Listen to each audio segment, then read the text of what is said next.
Hello guys, welcome to I exam B. This is Amani. So guys, हमारी top 500 की series को continue करेंगे और आज देखेंगे उसमें टैकल करने वाले हम एनिमल हस्बेंड्री के क्वेश्चंस। बहुत इंपॉर्टेंट टॉपिक है, चाहे आप कोई सा भी एग्ज़ाम दे रहे हो, यूकेएसएससी, एएफओ, या फिर आप दे रहे हो एनएससी का एग्ज़ाम, या फिर आप दे रहे हो सीडब्ल्यूसी का एग्ज़ाम, तो सब में क्या है, एनिमल हस्बेंड्री बहुत इंपॉर्टेंट रोल प्ले करता है।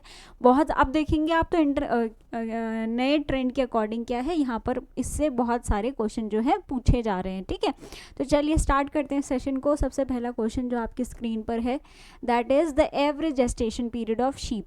अब आपको बताना है शीप का जेस्टेशन पीरियड। पहले ये तो जान लेते हैं कि जेस्टेशन पीरियड होता क्या है।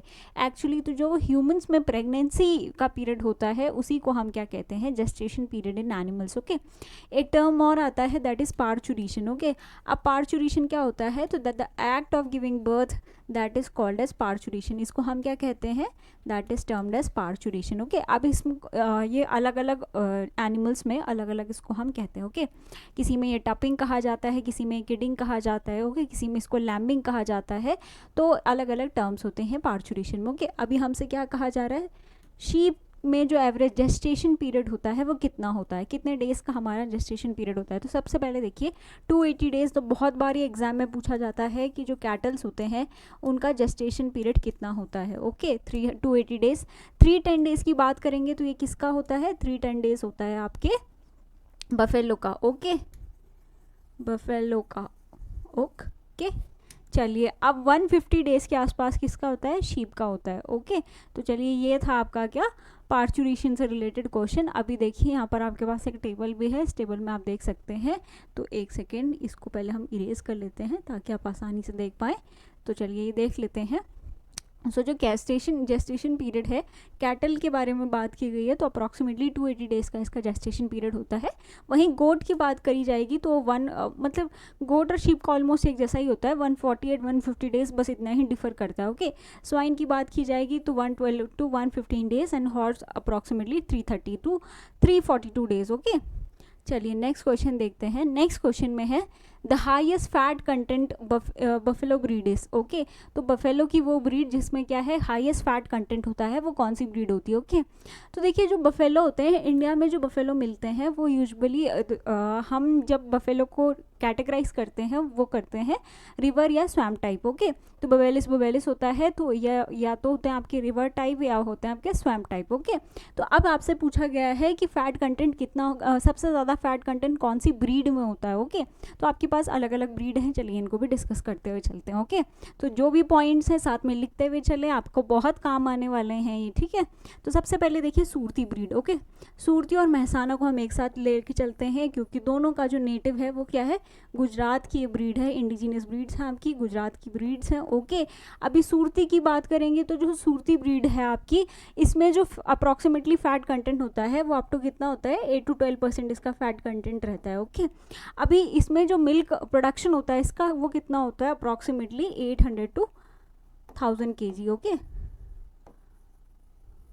ठीक। अभी महसाना की बात करेंगे तो जो सूरती और मुर्रा के क्रॉस से बनने वाली ब्रीड होती है उसको हम महसाना कहते हैं। ओरिजिन इसका भी क्या है, गुजरात है। अब सबसे ज़्यादा फैट कंटेंट किस ब्रीड में होता है, भदावरी में होता है। कितना होता है, अप्रॉक्सीमेटली 13% के आसपास इसमें फैट कंटेंट होता है। या हाईएस्ट जो आपका बटर फैट कंटेंट होता है वो कौन सी ब्रीड में होता है, भदावरी ब्रीड में होता है। ओके, साहिवाल की, और ये कॉपर कलर की आपकी ब्रीड होती है। ओके, साहिवाल आपकी किसकी ब्रीड हो जाएगी, काऊ की ब्रीड होती है साहिवाल। ओके, नेक्स्ट है meat of sheep is called S. तो शीप के मीट को क्या कहा जाता है। ओके, तो is it pork, chevon, buffen, veal और मटन। ओके, तो चलिए ये करके देखते हैं। पोर्क किसके मीट को कहा जाता है, तो पिग के मीट को हम क्या कहते हैं, पोर्क कहते हैं। Parturition is pig is called S. Parturition को क्या कहा जाता है, फैरोइंग कहा जाता है। क्या कहा जाता है, फैरोइंग। ओके, आगे चलेंगे। शिवॉन किसको कहा जाता है, देखिए आपसे पूछा गया है शीप, और शीप का नहीं, गोट का मीट होता है शिवॉन। ओके, बफिन किसका मीट होता है, बफिन होता है आपके बफेलो का मीट। ओके, तो बफेलो के मीट को हम क्या कहते हैं, बफिन कहते हैं। व्हील होता है आपके कैटल के मीट को क्या कहा जाता है, व्हील कहा जाता है। ओके, मटन की बात की जाएगी तो that is the meat of sheep. Okay, and in case of sheep you will see that इसमें जो मेल और फीमेल होते हैं, तो मेल को कहा जाता है रैम, मेल को हम क्या कहते हैं, देखिए इसको आप इस तरह से भी याद रख सकते हैं कि जो राम होता है वो बेसिकली हम मेल को रेफर करने के लिए कहते हैं, तो जो राम होता है उसको हम मेल कह सकते हैं, तो जो मेल होता है उसको कहा जाता है ram, okay. And female is called as ewe, तो फीमेल क्या कहा जाता है, फीमेल को ईव कहते हैं, ठीक। तो ये भी आपने साथ में याद रखना है, ओके। अभी नेक्स्ट क्वेश्चन पर चलते हैं। नेक्स्ट क्वेश्चन है maximum egg producing breed of poultry, poultry की सबसे ज़्यादा एग प्रोडक्शन वाली ब्रीड कौन सी है जिसमें आपको देखने को मिलता है। देखिए बहुत इंपॉर्टेंट क्वेश्चन है, लास्ट ईयर नाबार्ड के एग्जाम में पूछा जाने वाला क्वेश्चन है, तो सारे क्वेश्चन जो हैं काफ़ी इंपॉर्टेंट है, सारे किसी न किसी एग्जाम में पूछे गए हैं, तो वही सारे क्वेश्चन मैं आपके लिए लेकर आई हूँ। तो ये पूछा गया है, देखिए इसमें ना बहुत इंपॉर्टेंट दो चीज़ें हैं, एक तो ना ये जो क्वेश्चन था इस क्वेश्चन को दो बार ही पूछा गया, एक बार पूछा गया इसमें, एक बार एफओ में, एक बार नाबार्ड में पूछा गया क्वेश्चन। तो ये पिछली बार जब नाबार्ड में पूछा गया था तो इसका नेटिव प्लेस पूछा गया था आई थिंक, तो नेटिव प्लेस क्या होता है इसका, टस्कनी इटली होता है, ओके। और जब ये एक और बार पूछा गया तो पूछा गया कि कौन सी ब्रीड होती है, तो कौन सी ब्रीड होती है, ब्रीड होती है आपकी वाइट लेगहॉर्न, जिसमें एग प्रोडक्शन बहुत अच्छा होता है, मतलब काफ़ी अच्छा एग प्रोडक्शन इसमें होता है, ओके। कड़कनाथ आपको दिख रहा है, देखिए ये होता है आपका वाइट लेगहॉर्न, जिसका ओरिजिन कहाँ पर है, टस्कनी इटली में, ओके। अगर आप कड़कनाथ की बात करेंगे तो सॉफ्ट ब्लैक मीट किसका होता है, कड़कनाथ का होता है, ओके। असील की बात करेंगे तो असील किसके लिए यूज़ किया जाता है, फाइटिंग कॉक होता है ये, ठीक है। तो फाइटिंग के लिए किसके लिए यूज़, जब फाइटिंग जो होता है उसके लिए हम कौन सी ब्रीड यूज़ करते हैं, असील करते हैं। ब्रह्मा ये आपकी इंडिजीनियस ब्रीड है, नाम कहाँ से आया है, ब्रह्मपुत्रा से आया है, ठीक है। तो ब्रह्मपुत्रा से आया है, ब्रीड आपकी ये इंडिजीनियस ब्रीड है जिसको हम क्या कहते हैं, ब्रह्मा कहते हैं, ओके। तो ये भी आपकी पोल्ट्री की ब्रीड है। चलिए आगे चलें। नेक्स्ट क्वेश्चन है NRC on इक्विन्स is located at, तो एनआरसी ऑन इक्विन्स कहाँ पर है, तो चलिए मैं आपको सारे बता देती हूँ। तो बरेली में आपका क्या है, इंडियन वेटनरी रिसर्च इंस्टीट्यूट है ना, IVRI कहाँ पर है, इज्जत नगर बरेली, ओके। तो ये हो गया बरेली में। अगर आपसे पूछा जाएगा food technology research institute CFTRI, तो वो कहाँ पर है, मैसूर में। Karnal national dairy research institute NDRI, ठीक है। तो NDRI भी आपसे पूछा जा सकता है, एनिमल हस्बेंड्री जब हम बात करेंगे तो NDRI कहाँ पर है, करनाल में। सॉइल सैलिनिटी रिसर्च इंस्टीट्यूट पूछा जाएगा तो वो भी कहाँ पर है, वो भी है आपका करनाल में। हिसार में क्या है, NRC ऑन इक्विन्स। अब ये क्यों पूछा जाएगा आपसे, क्योंकि NRC ऑन इक्विन्स ने डेवलप की एक वैक्सीन किसके अगेंस्ट, लंपी स्किन डिजीज़, बहुत फेमस थी इसकी, जो कैटल से उन्होंने बहुत सफ़र किया इस डिज़ीज़ से। कौन सी डिज़ीज़ थी, लंपी स्किन डिजीज़, है ना। तो जो आपका NRC ऑन इक्विन्स है, इन्होंने एक वैक्सीन डेवलप करी, वैक्सीन का नाम था लंपी प्रोवैक। क्या नाम था, लंपी प्रोवैक, ओके। तो कहाँ से डेवलप हुई, NRC ऑन इक्विन्स, कहाँ पर लोकेटेड है, हिसार में, ओके। तो इसीलिए ये इंपॉर्टेंट क्वेश्चन है, इसको स्टार मार्क कर लेंगे। चलिए आगे चलते हैं, बाकी सारे रिसर्च इंस्टीट्यूट भी आप प्रॉपरली याद करते हुए साथ साथ चलेंगे, ओके। अब आपसे पूछा गया, देखो इस क्वेश्चन को अलग तरीके से भी पूछा जा सकता है, ये भी पूछा जा सकता है कि आपको एग्जाम्पल दे दिए जाए और आपसे पूछा जाए कि इनमें से प्रोटोजोअल डिजीज़ कौन सी है, ओके। तो आपने जो पूरा स्टेटमेंट है उस स्टेटमेंट को अच्छे से पढ़ना, ओके। तो आपसे पूछा गया एक प्रोटोजोअल डिजीज़ है, पोल्ट्री की डिजीज़ है, जिसमें क्या होता है, diarrhoea, unthriftiness and potentially fatal outcomes, ठीक है। तो ये कौन सी डिजीज़ होती है, ओके। अब रानीखेत डिजीज़ देख लेते हैं हम। तो देखिए ये जो कॉकीडियोसिस होती है ये होती है आपकी प्रोटोजोअल डिजीज़। तो आपने ये जान लिया कि ये क्या हो जाएगी, प्रोटोजोअल डिजीज़ हो जाएगी, जो हमारे क्वेश्चन का आंसर हो जाएगा।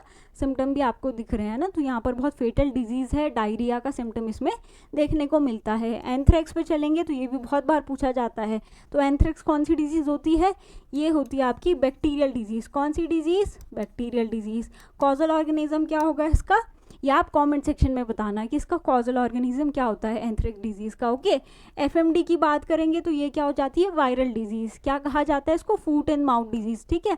तो ये भी बहुत फेटल डिजीज़ है, फूट एंड माउथ डिजीज़, और ये होती है आपकी वायरल डिजीज़। अब देखिए ये वायरल हो गई, ये आपकी बैक्टीरियल हो गई, ये कौन सी हो गई, प्रोटोजोअल हो गई।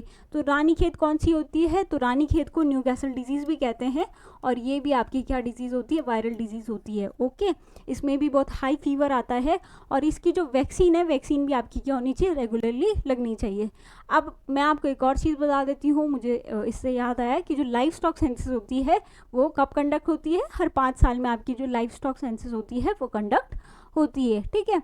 नेक्स्ट क्वेश्चन है क्वीन ऑफ मिल्क ब्रीड, इनमें से क्वीन ऑफ मिल्क ब्रीड हम किसको कहते हैं? देखिए बधावरी, अच्छा गोट भी कहा गया है, ओके। तो देखिए गोट है तो अभी हमने गोट पे फोकस करना है। बधावरी ब्रीड है, इसको हम अलग कर लेंगे क्योंकि हमने पीछे पढ़ लिया है किसकी ब्रीड होती है, बफेलो की ब्रीड होती है, ओके। जमुनापरी ये कौन सी ब्रीड होती है? ये होती है आपकी डुअल पर्पस ब्रीड, है ना।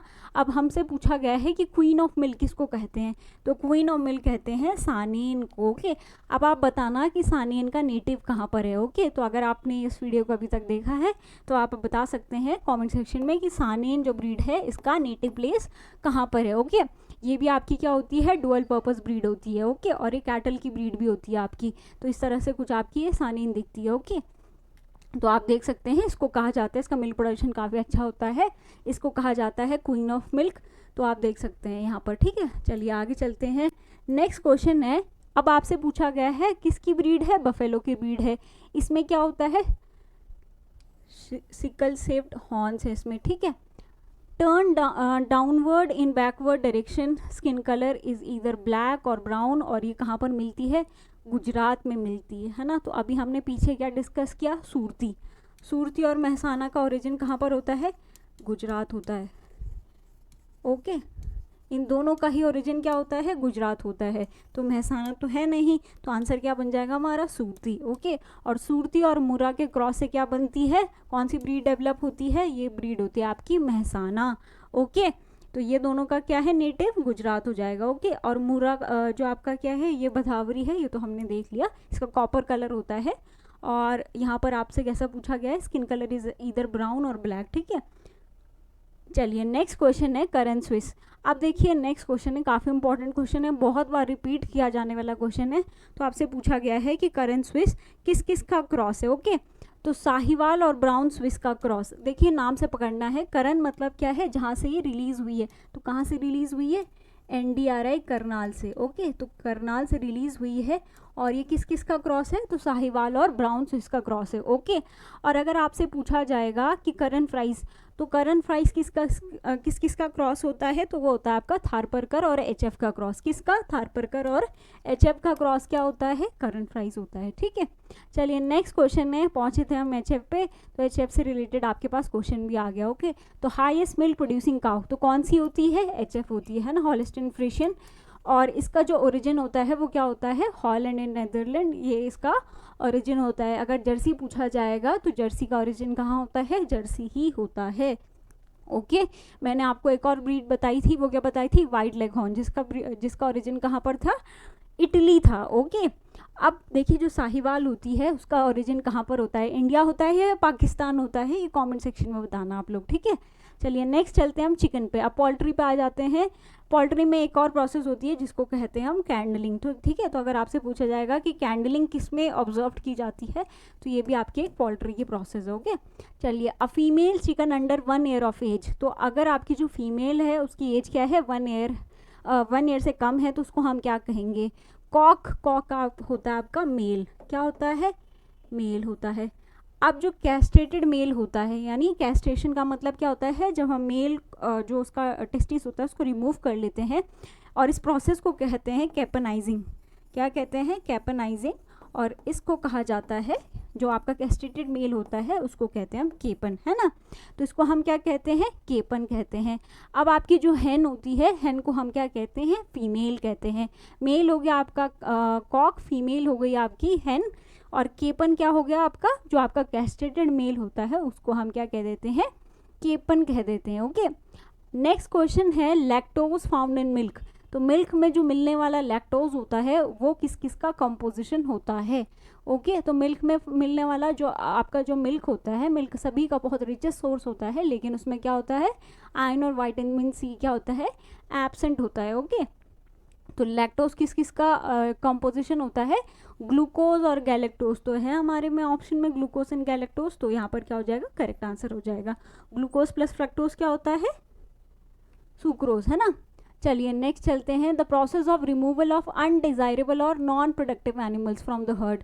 अब हमारे पास क्या है, अनडिज़ायरेबल एनिमल्स है, यानी जो हमारे पूरे हर्ड को इन्फेक्ट करने वाले एनिमल्स हैं उनको हम अलग कर देते हैं। तो इस प्रोसेस को क्या कहा जाता है, तो इस प्रोसेस को हम क्या देते हैं, कलिंग। ठीक है, तो जब हम अनडिज़ायरेबल को रिमूव कर लेते हैं तो उस प्रोसेस को कहते हैं कलिंग। अब ग्रेडिंग अप क्या होता है, तो ग्रेडिंग अप का मतलब क्या होता है कि अगर हमको जो हर्ड है, हर्ड की क्वालिटी को इम्प्रूव करना है तो हम क्या करते हैं, ब्रीडिंग करते हैं। किसकी, सुपीरियर ब्रीड की इन्फीरियर से, या फिर प्योर ब्रीड की क्रॉस ब्रीड से, तो उसको कहा जाता है, ताकि हमारी जो हर्ड की क्वालिटी इंप्रूव हो, इस प्रोसेस को कहा जाता है ग्रेडिंग अप। डॉकिंग भी एक इंपॉर्टेंट प्रोसेस है। तो डॉकिंग मतलब क्या होता है, जब टेल होती है तो टेल को रिमूव कर दिया जाता है, उस प्रोसेस को हम कहते हैं डॉकिंग। ओके, नेक्स्ट क्वेश्चन है आपके रूमिनेंट एनिमल्स। ओके, तो रूमिनेंट एनिमल्स में जो लार्जेस्ट कंपोनेंट होता है वो कौन सा होता है, तो लार्जेस्ट कंपोनेंट ऑब्वियसली आपका क्या होता है, र्यूमन होता है। ठीक, क्या होता है, र्यूमन होता है। ओके, और उसके बाद आता है आपका रेटिकुलम। जो आपका एबोमेसम होता है इसको हम क्या कह देते हैं, ट्रू स्टमक कहते हैं। ओके, क्या कहते हैं, ट्रू स्टमक कहते हैं। ओके, अब नेक्स्ट क्वेश्चन है यहाँ पर, ये आपके लिए क्या है, ये आपके लिए होमवर्क क्वेश्चन है। ओके, तो यहाँ पर बताया गया है कि जो डी हॉर्निंग होती है, यानी जब हॉर्न रिमूव कर दिए जाते हैं तो उसमें किसका इस्तेमाल किया जाता है। ठीक है, तो आप इसका आंसर कमेंट सेक्शन में ज़रूर दीजिएगा। अगर अभी तक आपने वीडियो देखा है और अभी तक आपको वीडियो अच्छा लगा है तो उसका आंसर भी ज़रूर कमेंट सेक्शन में दीजिएगा। फिलहाल इस वीडियो में इतना ही। आई होप आपको जो वीडियो है, वीडियो अच्छा लगा हो तो चैनल को लाइक कर दीजिए, सब्सक्राइब कर दीजिए and hit the bell icon. Thank you for watching the video. Have a great day ahead.